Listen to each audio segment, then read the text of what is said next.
Guys, welcome back. I'm really enjoying this channel because people can ask me questions. It's small, it's cozy, and people can ask me questions and I can get information to you, especially when there's a lot of people that may have the same question. Cheryl Craver is one of my subscribers, and she asked, how do you make the focal point of a picture pop when it's so crowded? And I have the perfect example of this. Do you guys even know that there is a snake in this picture? And it is a focal point of the picture.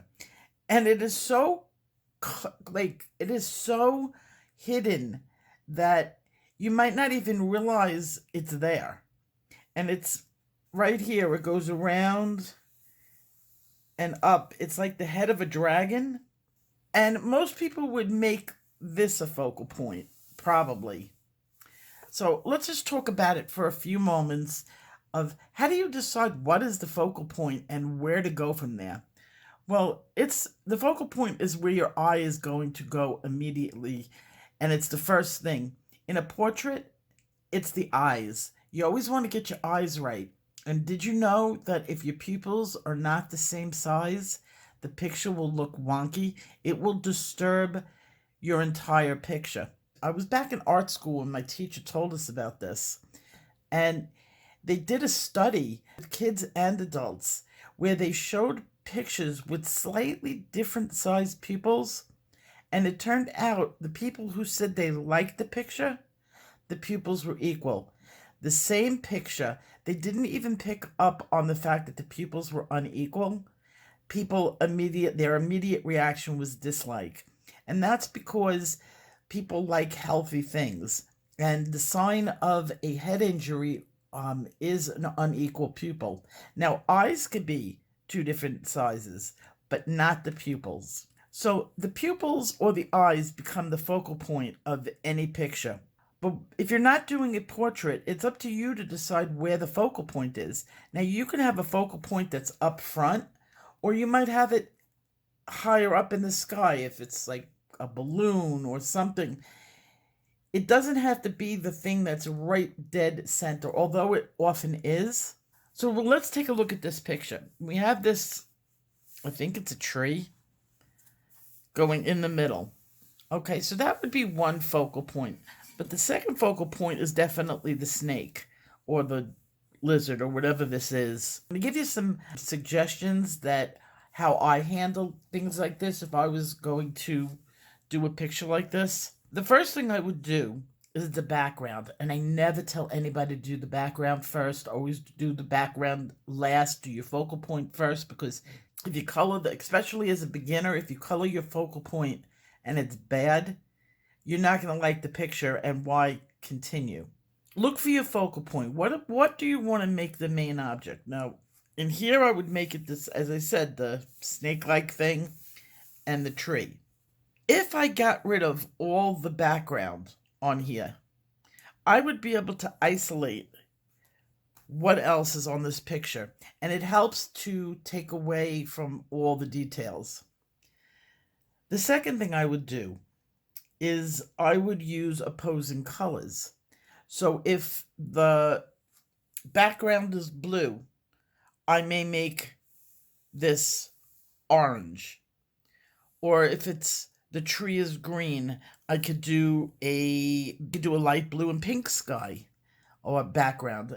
You want to bring it out where they're two different colors. If you choose similar colors for the background and the focal point, you're going to lose that focal point. It's going to make the picture very boring. Another thing you can do is use similar colors.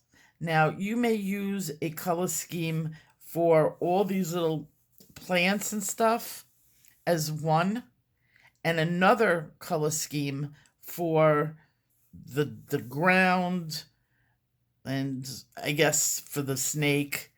But use large color schemes in individual areas to block color.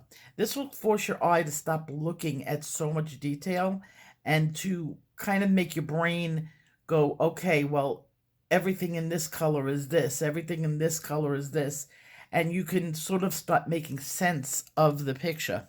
later on, if you can do it, sometimes people will do blurred backgrounds. If you've ever seen a bokeh background, that is a blurry background, but it's kind of a technique, and it might be a little bit hard for you to do. So in this case, I would probably do all the flowers in one color. I would stick to only maybe 2 or 3 greens in here, breaking them up. This would be the second thing after I do the background. I would do the focal point, and I would make sure the focal point doesn't have too many colors, because you're going to have to choose colors for all around here. So try to limit the colors on that focal point so that people can actually see it. Now, when you do all of this, you'll see that it might not be as busy as you think. And the last thing is the same thing as I said in the last video, is cut out some of the details. You might not want to do every individual scale on here. You might color over it and imply that the scales are there, or do very little detail on that scale. That would help. Very little detail in the flowers, or very little detail on the leaves, so that it all starts to blend and group. So I hope that helped you.